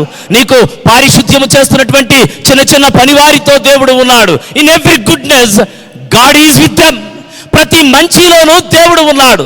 దేవుడు ప్రత్యేకముగా నాకు కనబడటం లేదు అని అనుకుంటావు. ప్రతి వారికి ఆపత్కాలంలో ఎంతో మందికి, దీనులకు సహాయం చేస్తున్నటువంటి వారికి దేవుడు ఉన్నాడు. ఎంతో మందికి అక్కరలో ఉన్నటువంటి వారికి భోజనం పెడుతూ ఉన్నారు. అనాథ పిల్లలను చాలా మంది ఆదుకుంటూ ఉన్నారు. ఒక పూట భోజనం పెట్టి వారిని సాకుతున్నటువంటి వారితో దేవుడు ఉన్నాడు. ఎవరు అవసరతలో ఉన్నారో వారిని కనుగొని వారికి సేవ చేస్తున్నటువంటి ప్రతి ఒక్కరితోనూ దేవుడు ఉన్నాడు. ఉదయకాల సమయమందు ప్రభువు నీతో ఉన్నాడా? దేవుడు ఏడి అని అడుగుతున్నటువంటి వారికి ఒకే ఒక సమాధానము, ప్రతి శుభకరమైనటువంటి పరిస్థితిలోనూ దేవుడు ఉన్నాడు. ఇన్ ఎవ్రీ గుడ్నెస్, ప్రతి మంచి కార్యములోనూ ప్రభు వారితో ఉన్నాడు. ఎందుకంటే ప్రభువు లేకపోతే ఈ మంచి కార్యములను వారు చేయలేరు. ఎవరెవరు ఎక్కడ ఏ మంచి కార్యములను చేస్తూ ఉన్నారో అక్కడ దేవుడు ఉన్నాడు. శుభప్రదమైన ప్రతి విషయంలోనూ ప్రభువు ఉన్నాడని మనము నిరీక్షించగలిగితే మనము ఆశీర్వదించబడినటువంటి వారం అవుతాం. దేవుని ప్రియమైనటువంటి వారలారా, కొన్ని సమయాలలో మనము కొంచెము విడిచిపెట్టవలసి వస్తుంది. అంతా మన స్వాధీనమే కాదు. యోబు దగ్గర నుంచి సమస్తము తీసివేయబడింది. ఒంటెలు వెళ్ళిపోయాయి, ఎద్దులు వెళ్ళిపోయాయి, గాడిదలు వెళ్ళిపోయాయి. మధ్యలో మీరు చూడండి, గొర్రెలు మాత్రము మిగిలాయి. ఆ వచనం నేను చదువుతూ ఉన్నాను. 16వ వచనం, అతడు ఇంకనూ మాటలాడుచుండగా మరి ఒకడు వచ్చి దేవుని అగ్ని ఆకాశము నుండి పడి గొర్రెలను పనివారిని రగులబెట్టి కాల్చివేశను. దానిని నీకు తెలియచేయటకు నేనొక్కడినే తప్పించుకొని వచ్చి ఉన్నాను. గొర్రెలు కాలిపోయాయి. దేవుని ప్రియమైనటువంటి వారలారా, ఇక్కడ మనం చూచినట్లయితే గొర్రెలను మాత్రము దేవుడు ఆకాశము నుండి అగ్నిని కురిపించి కాల్చివేశాడు. గొర్రెలు దేవునికి ఇష్టమైనటువంటివి. అందుకే విశ్వాసులను ఆయన గొర్రెలతో పోల్చాడు. తన్ను తాను కూడా గొర్రెతోనే పోల్చుకున్నాడు. Jesus is the lamb of God. ఆయన పరిశుద్ధమైనటువంటి దేవుని గొర్రె పిల్ల అని బాప్తిస్మం ఇచ్చేటువంటి యోహాను చెప్తాడు. దేవుని ప్రియమైనటువంటి వారలారా, మనము కూడా గొర్రెలమే. ప్రభు అంటాడు, నా గొర్రెలు నా స్వరము వినును. మనకు ఆయన కాపరి అయ్యున్నటువంటి వాడు, ప్రియమైనటువంటి గొర్రె పిల్లగా మన కొరకు వధించబడినటువంటి వాడు. అందుకే గాడిదలను, ఎద్దులను, ఒంటెలను దేవుడు శత్రువులకు, శబాయిలకు, కల్దీయులకు అప్పగించాడు. కానీ గొర్రెలను మాత్రము ఆకాశము నుండి వచ్చి వాటిని దహించి వేసింది. గొర్రెలు దహన బలిగా అర్పించబడ్డాయి. దేవుడే వాటిని తీసుకున్నాడు. దేవుని ప్రియమైనటువంటి వారలారా, 500 జతల ఎడ్లు పోయాయి, 500 ఆడుగాడిదలు పోయాయి, ఎన్నో 500 ఒంటెలు పోయాయి. అయితే దేవుడు గొప్ప కృపను అనుగ్రహిస్తూ ఉన్నాడు. ఏంటో తెలుసా? అతడు గొర్రెలను మాత్రము ఆకాశం నుంచి అగ్నిని కురిపించి ఆయన వాటిని దహించి వేస్తూ ఉన్నాడు. దేవుని ప్రియమైనటువంటి వారలారా, అన్నిటినీ కోల్పోయినట్లే యోబుకు అనిపించింది. కానీ ఒకానొక సమయం వస్తే యోబుకు అన్నీ కూడా రెండంతలు ఇవ్వబడ్డాయి. యోబుకు అన్నీ కూడా రెండంతల ఆశీర్వాదముతో అతడు నింపబడ్డాడు. ఏది నీవు స్వాధీనపరుచుకున్నావో అది కోల్పోతూ ఉన్నావు, కానీ నీ సాక్ష్యము కాపాడబడుతూ ఉంది. చాలా సమయాలలో ఈ భూమి మీద మన యొక్క జీవితం అంతటిలో కూడా చాలా వాటిని మనము కోల్పోతూ ఉంటాం. నిరాశ, నిస్పృహ, సంపాదించినది యావత్తు కూడా వెళ్ళిపోతూ ఉంటుంది. ఏదో ఒక రూపేణ వెళ్ళిపోతుంది. అది వైద్యమునకు, లేకపోతే బిడ్డల యొక్క విద్యలకు, లేకపోతే ఈ లోకంలోని మనుగడ కొరకు ఏదో ఒక రూపేణ వెళ్ళిపోతుంది. ఒక్కొక్కసారి అనూహ్యమైనటువంటి రీతిగా నీ కష్టార్జితాన్ని చాలా మంది అన్యాయముగా దోచుకుంటారు. కొంతమంది నమ్మక ద్రోహం చేస్తారు, కొంతమంది నమ్మించి ఏవేవో మాయమాటలు చెప్పి ధనమును పట్టుకొని వెళ్ళిపోతారు. వీటన్నిటినీ కోల్పోయేటువంటి పరిస్థితులు నీకు ఎదురవుతూ ఉంటాయి. ఒకవేళ ఈ భూమి మీద నీ పొజిషన్స్ నీవు స్వాధీనపరుచుకునేటువంటివి అన్నీ నీవు కోల్పోతూ ఉన్నా నీ సాక్ష్యాన్ని నీవు కాపాడుకో. ఒక సాక్ష్యం ఇయ్యి ఈ లోకానికి, నా దగ్గర ఉన్న సమస్తము వెళ్ళిపోయింది, కానీ నా ప్రభువు నన్ను విడిచిపెట్టడు. ఈ విధమైనటువంటి సాక్ష్యంలోనికి మనము నడిపించబడితే మన భారాన్ని వహించేది ప్రభువే. మనకు తెలియకుండానే మన యొక్క బలిని అంగీకరించి మనల్ని ఆశీర్వదించేటువంటి వాడు మన ప్రభువే. Fire is at tabernacle and temple. గుడారములోను యెరూషలేము దేవాలయము దగ్గర బలులు, దహన బలులు అర్పించబడుతూ ఉండేవి.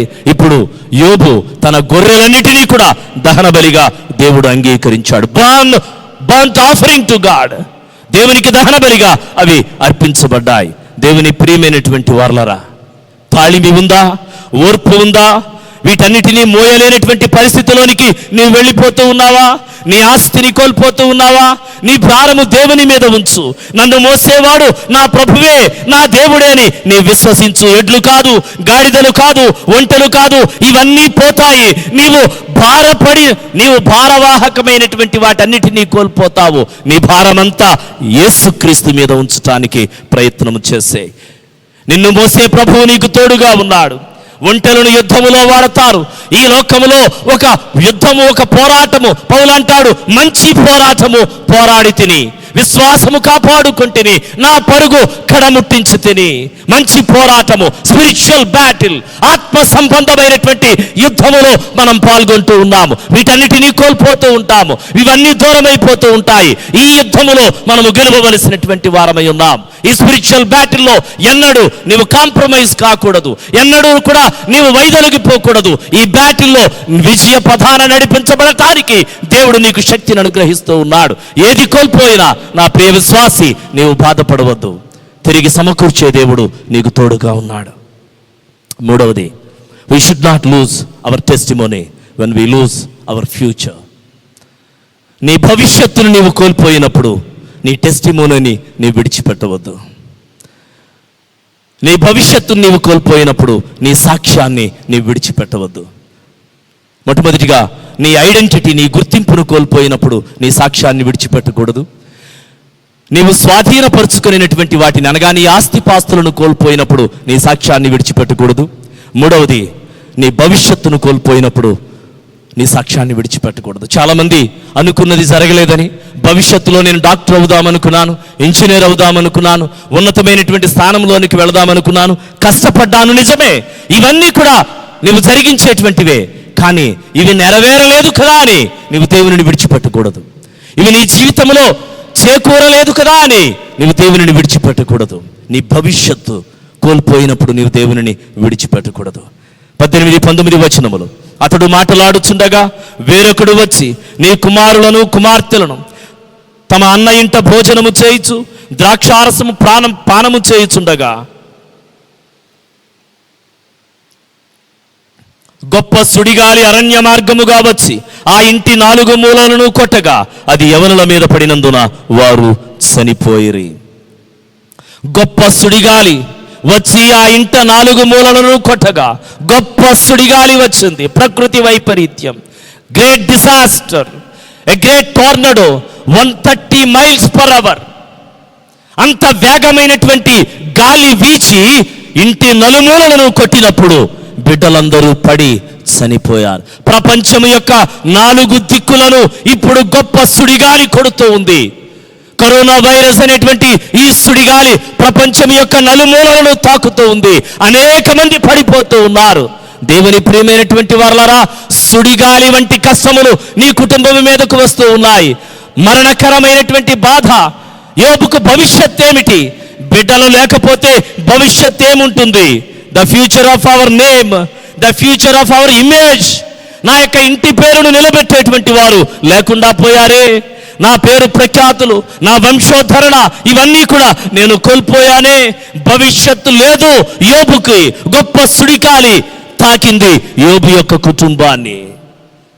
పరిశుద్ధ గ్రంథం అంటుంది, జ్ఞాని అయినటువంటి సొలొమోను అంటాడు, సామెతల గ్రంథం 10వ అధ్యాయము 25వ వచనము, సుడిగాలి వీచగా భక్తిహీనుడు లేకపోవును, నీతిమంతుడు నిత్యము నిలుచు కట్టడము వలె ఉన్నాడు. సుడిగాలి వీచగా భక్తిహీనులు పడిపోతారు.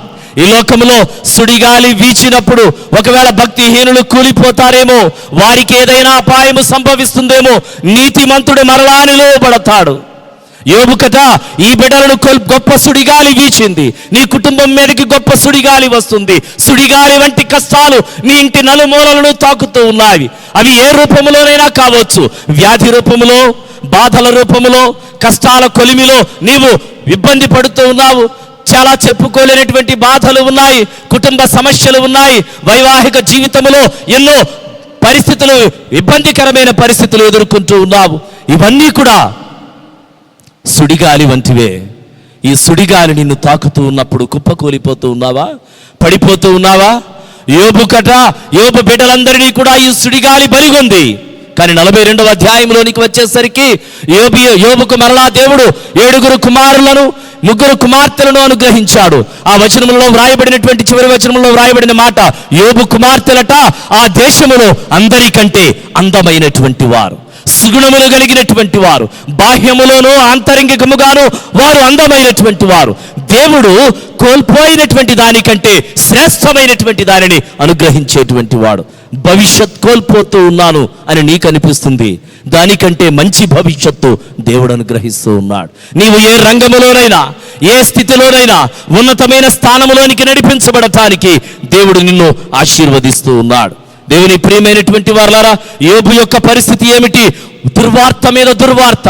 ఒక సమయంలో వచ్చి, అయ్యా ఇదిగో నీకు భారమైనటువంటి, అనగా నీవు ప్రయాణించేటువంటి వాహనాలన్నీ పోయాయి, ఎడ్లు పోయాయి, గాడిదలు పోయాయి. దుర్వార్త వచ్చింది, ఇదిగో గొర్రెలన్నీ కూడా అగ్నిలో కాల్చివేయబడ్డాయి, ఇదిగో ఒంటెలన్నీ కూడా కల్దీయులు దోచుకున్నారు. గొప్ప సుడిగాలి వచ్చి నీ ఇంట, నీ బిడ్డల మీద నలుమూలలను కొట్టింది, వారందరూ కూడా మరణించారు. ఇన్ని దుర్వార్తలను తట్టుకొనినటువంటి యోబు నీతిగానే నిలువబడగలిగాడు. ఆశ్చర్యకరమైనటువంటి విషయం ఏమిటో తెలుసా? ఆ ఇంటి నలుమూలలను కొట్టినప్పుడు బిడ్డలందరూ మరణించారు. కానీ ఎందుకనో యోబు యొక్క భార్య మాత్రము అలానే ఉండిపోయింది. ఒకసారి ఆలోచించండి. దేవుడు యోబు కుటుంబంలో ఉన్నటువంటి వారందరినీ తీసుకున్నాడు, యోబు భార్యను ఉంచాడు. ఒక్కొక్కసారి కొన్ని ఆశ్చర్యకరమైనటువంటి విషయములు ఏమిటంటే, శోధన నీవంటే వెన్నాడుతూ ఉంటుంది. బైబిల్లో ఒక చక్కని మాట ఉంది, గయాళితో పెద్ద ఇంట నుండుట కంటే మిద్దె మీద నివాసము చేయటం మేలు అంటాడు జ్ఞాని అయినటువంటి సొలొమోను. గయాళి అయినటువంటి భార్యలు, గయాళి అయినటువంటి వ్యక్తిత్వము కలిగినటువంటి వారు, లైఫ్ పార్ట్నర్స్ ఎవరైనా, స్త్రీలైనా పురుషులైనా, ఎక్కువ ఆర్గ్యుమెంట్స్ చేస్తున్నటువంటి వారు, ఎక్కువగా ఇబ్బందికరమైనటువంటి మాటలు మాట్లాడుతున్నటువంటి వారు అలానే వెన్నంటే ఉంటూ ఉంటారు. ఇప్పుడు కూడా ఈ పరిస్థితిని ఈ దినాల్లో కూడా మనం చూస్తూ ఉంటాం. ఒకవేళ ఈ విపత్కరమైనటువంటి పరిస్థితులలో అందరూ కూడా ఈ ఇబ్బందికరమైన వాతావరణాన్ని అస్తమానం ఇంటిలోనే ఉంటారు కాబట్టి వారి యొక్క మనస్సులో ఉన్నటువంటి ఆలోచనలన్నీ కూడా బయటకు వచ్చేటువంటి దినాలు ఇవి. గయాళి అయినటువంటి భార్య ఎలా ఉంటుందో ఇప్పుడు చూడవచ్చు. గయ్యాళితనముతో కూడినటువంటి మనుష్యుడు ఎలా ఉంటారో ఇప్పుడు చూడవచ్చు. అందరూ చనిపోయారు, యోబు భార్య మాత్రం ఉంది. ఛాలెంజ్ ఏమిటి అంటే, దేవునితో శాటన్ అంటూ ఉన్నాడు, యోబుకు నువ్వు ఇవన్నీ ఇచ్చావు కనుక అతడు నిన్ను ఆరాధిస్తాడు, అవన్నీ తీసేస్తే అతడు నిన్ను శపిస్తాడు. ఇది ఛాలెంజ్. కానీ యోబు శపించలేదు, యోబు భార్య శపిస్తూ ఉంది. సాతానుడు ఏం చేశాడు అంటే, యోబు దగ్గర నుంచి అన్నీ తీసుకున్నాడు, తన భార్యను మాత్రము తనతోనే ఉంచాడు. బిడ్డలను తీసేసుకున్నాడు, ఆస్తిపాస్తులను తొలగించాడు, తనకు రోగం ఇచ్చాడు, అన్నిటినీ ఇచ్చాడు, తన భార్యను తనతోనే ఉంచాడు. ఎందుకో తెలుసా? ఇప్పుడు యోబు యొక్క భార్య శాటన్కి స్పోక్స్ పర్సన్గా ఉంది. సాతాను యొక్క ఆలోచనను నెరవేర్చడానికి యోబు యొక్క భార్యను ఇప్పుడు సాతానుడు వాడుకుంటూ ఉన్నాడు. ఎవరో ఒకరిని నిన్ను, నీ ప్రణాళికను పాడు చేయటానికి సాతానుడు వాడుకుంటూ ఉంటాడు. ఒక దినమందు ప్రభు అయినటువంటి యేసుక్రీస్తు వారు తన యొక్క అంతిమ యాత్రను గురించి చెబుతూ ఉన్నప్పుడు, తన శ్రమలను చెబుతూ ఉన్నప్పుడు పేతురు అంటాడు, ప్రభువా ఈ శ్రమలన్నీ నీకు దూరమగును గాక, ఈ నరక యాత్ర నీకు దూరమగును గాక అంటే ప్రభు పేతురుతో అంటాడు, సాతానా వెనుకకు పొమ్ము అంటాడు. Satan is nearer to you. నీ చెంతే ఉంటాడు. ఎందుకో తెలుసా? నిన్ను శోధించటానికి నీ చెంతే ఉంటాడు. అప్పుడు యోబు అంటాడు, బుద్ధిహీనురాలు మాట్లాడినట్లు నీవు మాట్లాడకూడదు. పెదవులతో కూడా యోబు పాపము చేయలేదు. ఇది యోబు యొక్క నీతి. దేవుని ప్రియమైనటువంటి వారలారా, బిడ్డలను కోల్పోయాడు అంటే సర్వమును కోల్పోయినటువంటి వాడే. వారందరూ ఎంత చక్కని బిడ్డలో తెలుసా? They were close to each other. వారు మంచి ఫెలోషిప్ కలిగినటువంటి వారు, మంచి సహవాసముతో నింపబడినటువంటి వారు.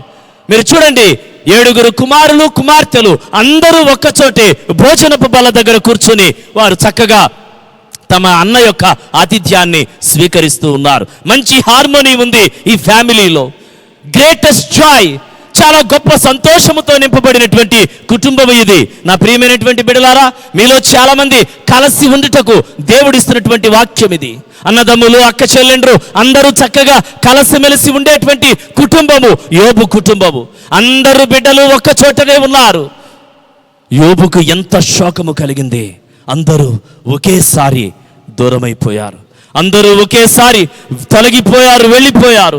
దేవుని ప్రియమైనటువంటి వారలారా, బిడ్డలందరూ ఒకేసారి చనిపోయారు అనే దుర్వార్తను విన్నప్పుడు యోబుకు అనిపించింది, నా భవిష్యత్తు ఏమిటి, ఎందుకు నేను బ్రతకాలి?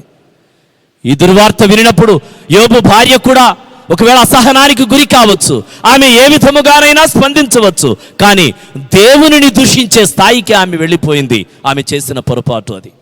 నీ జీవితంలో ఎటువంటి విపత్కరమైన కష్టము వచ్చినా తోలనాడేటువంటి దైవ దూషణను చేసేటువంటి స్థితిలోనికి నీ యొక్క అనుభవం వెళ్ళకూడదు. నీ సాక్ష్యాన్ని కాపాడుకో. when we lose our future, you should not lose your testimony. నీ యొక్క భవిష్యత్తును నీవు కోల్పోయినప్పుడు నీ యొక్క సాక్ష్యాన్ని నీవు కోల్పోవద్దు. ఒకవేళ బిడ్డలను కోల్పోవచ్చు. చాలామంది బిడ్డలు తమ తల్లిదండ్రులను కోల్పోవచ్చు. అంత మాత్రాన నీ సాక్ష్యాన్ని మాత్రము నీవు విడిచిపెట్టవద్దు. నీ యొక్క గుర్తింపును కోల్పోయినప్పుడు నీ సాక్ష్యాన్ని నీవు విడిచిపెట్టకూడదు. నీ జీవితంలో నీవు సంపాదించుకునేటువంటివి నీ చెంత నుంచి తొలగిపోతున్నప్పుడు నీ సాక్ష్యాన్ని నీవు విడిచిపెట్టకూడదు. నీ జీవితంలో నీ యొక్క పేరు ప్రఖ్యాతులను నిలువబెట్టేటువంటి నీ బిడ్డలను కోల్పోయినా, నీకు ఇష్టమైనటువంటి తల్లిదండ్రులను కోల్పోయినా, నీ స్నేహితులు, నీ బంధువులు, నీకు చాలా ప్రాణప్రియులైనటువంటి వారు నీ నుంచి భౌతికముగా దూరం అయిపోయినా భవిష్యత్తు లేదు అని నీవు అనుకోకూడదు. ఎందుకంటే నీ సాక్ష్యాన్ని నీవు కోల్పోకూడదు. చివరి మాటను నేను చెప్పి ముగిస్తాను. we should not lose our testimony when we lose our health. నీ ఆరోగ్యం పాడైపోయినప్పుడు నీ యొక్క సాక్ష్యాన్ని నీవు కోల్పోవద్దు. యోబు గ్రంథము 2వ అధ్యాయము 7వ వచనము. కాబట్టి అపవాది యెహోవా సన్నిధి నుండి బయలువెళ్ళి అరికాలు మొదలుకొని నడినెత్తి వరకు బాధగల కురుపులతో యోబును మొత్తెను. అపవాదికి సెకండ్ ఛాన్స్ ఇస్తున్నాడు దేవుడు. ఇప్పుడు దేవుడు అపవాదితో అన్నాడు, ఇవన్నీ జరిగిపోయిన తరువాత బిడ్డలందరినీ కోల్పోయాడు, ఆస్తిపాస్తులను కోల్పోయాడు, అంతా నాశనం అయిపోయింది. ఇప్పుడు అపవాదితో దేవుడు అంటున్నాడు, చూచావా, నా భక్తుడైనటువంటి యోబు నన్ను మాటతో కూడా తోలనాడలేదు, నీవు ఎరిగితివా? అయితే యోబు సాతానుడు అంటూ ఉన్నాడు దేవునితో, ఇదిగో యోబు శరీరము మీద నాకు అధికారం ఇయ్యి. అతని ఒళ్ళంతా పుండైపోతుంది, అతని చర్మము చీకిపోతుంది, అతడు ఒక నిస్సహాయమైనటువంటి స్థితిలోనికి వెళ్ళిపోయి ఆ యొక్క బాధను తట్టుకోలేక నిన్ను దూషిస్తాడు. దేవుడు అవకాశం ఇస్తున్నాడు. ప్రాణమును తప్ప తక్కిన వాటన్నిటి మీద అవకాశం ఇస్తూ ఉన్నాడు. నడినెత్తి నుంచి అరికాలి వరకు కూడా దేహమంతా పచ్చి పుండైపోయింది యోబుకు. దేవుని ప్రియమైనటువంటి విశ్వాసి, విపత్కరమైన పరిస్థితి, తీవ్రమైనటువంటి బాధ, విపరీతమైనటువంటి వ్యాధి నిన్ను అలముకొనినప్పుడు నీవు దేవునిని తోలనాడకు. నీ సాక్ష్యాన్ని నీవు కాపాడుకో. ఒకవేళ నీ ఆరోగ్యము దెబ్బతిరినప్పుడు దేవుడు ఎక్కడ ఉన్నాడని నీవు అనుకోవద్దు. ఎందుకంటే నీవు దేవునిని తోలనాడకూడదు. నీ ఇంటిగ్రిటీని ఎన్నడూ నీవు విడిచిపెట్టకూడదు. యోబు భార్య అంటుంది, ఎప్పటికైనా నీ సజ్జనతను, నీ ఇంటిగ్రిటీని నీ విడిచిపెట్టవా? ఎప్పటికైనా నీవు దేవునిని తోలనాడలేవా? నీ ఒంటిని ఒక్కసారి చూసుకున్నావా? నీ స్థితిని ఒక్కసారి చూసుకున్నావా? ఎక్కడో పెంట కుప్ప మీద, ఊరి లోపల ఒక మంచి ప్యాలెస్లో ఉండవలసినటువంటి వాడవు, ఊరి వెలుపట పెంట కుప్ప మీద పడి ఉన్నావు. ఈ స్థితిని చూచుకునైనా నీకు దేవుని మీద విరక్తి కలగటం లేదా? ఇంకా నీ ఇంటిగ్రిటీని నీ వదులుకోవటం లేదు. దేవుని ప్రియమైనటువంటి వారలారా, ఈ కష్టములో కూడా దేవుడు యోబును విడిచిపెట్టాడు అని యోబు అనుకున్నాడు. కానీ యోబు దేవునిని విడిచిపెట్టకుండా తన యొక్క పరిశుద్ధమైనటువంటి స్థానమును సుస్థిరముగా కాపాడుకుంటూ ఉన్నాడు. ఎక్కడా కూడా దేవునిని తోలనాడటం లేదు, ఎక్కడా కూడా దేవునిని విస్మరించటం లేదు. సాక్షాత్తు తన భార్య తోలనాడమని చెప్పిన వివాహమైనటువంటి వారి యొక్క పరిస్థితి ఎలా ఉంటుందంటే, వైవాహిక జీవితము చాలా సాఫీగా సంతోషముగా వెళ్ళిపోతుంది అనుకోండి. భార్య చాలా ఆనందముగా మాట్లాడుతుంది, ఎక్కువగా మాట్లాడుతుంది, తన యొక్క ప్రేమనంతటిని కూడా పంచిపెడుతుంది. ఒకవేళ ఆ వైవాహిక జీవితము దెబ్బతింది అంటే ఆ భార్యట ఒక ఫిలాసఫర్గా మారిపోతుంది, లేకపోతే భర్త ఒక ఫిలాసఫర్గా మారిపోతాడు, గొప్ప తత్వవేత్త అయిపోతాడు. ఇది నేనంటున్నటువంటి మాట కాదు, సోక్రటీస్ చెప్పినటువంటి మాట. వైవాహిక జీవితము సాఫీగా వెళ్ళిపోతే భార్య పొగుడుతుంది, వైవాహిక జీవితం వైఫల్యం అయిపోతే ఆమె ఫిలాసఫర్ వలె, తత్వవేత్త వలె ఏదో వేదాంతములోనికి నడిపించబడుతుంది. ఇప్పుడు యోబు భార్య అలానే మాట్లాడుతూ ఉంది. అప్పటి వరకు ప్రేమించినది, కష్టము ఉంది, గుండెల నిండా దిగమింగుకోవరి యోబుని గురించి ప్రార్థన చేయాలి. ఆ స్థితిని చూచి అయ్యో ఎందుకు ప్రభువా ఈ పరిస్థితి ఈ నీతిమంతునికి కలిగిందని ఆమె దేవుని సన్నిధిలో సముఖములో ప్రాకులాడాలి. కానీ అలా చేయటం లేదు. దేవునిని నిందించవా అని అడుగుతుంది. కొన్ని సమయాలలో మన పరిస్థితి అధ్వాన్నమైనటువంటి స్థితిలోనికి వెళుతుంది. మనకు రాకూడనటువంటి రోగము, బాధ, కష్టము వస్తుంది. ఈ వ్యాధి నాకే ఎందుకు రావాలి అని మనం అనుకుంటూ ఉంటాం. దేవుని ప్రియమైనటువంటి వారలారా, వ్యాధి వచ్చినా నీవు దేవునికి ఇష్టమైనటువంటి వాడవే. ఆ వ్యాధి కూడా దేవుని అనుమతితోనే వచ్చిందని నీవు నమ్మగలిగితే ఆశీర్వదించబడినటువంటి వాడవుతావు. ఇప్పుడు ఒక కన్ఫ్యూజన్ ఉంది. ఈ వ్యాధి దేవుని ద్వారా వచ్చిందా, శాటన్ ద్వారా వచ్చిందా, లేకపోతే మనుషుల ద్వారా వచ్చిందా? ఈ కరోనా వైరస్ ఎందుకు విజృంభి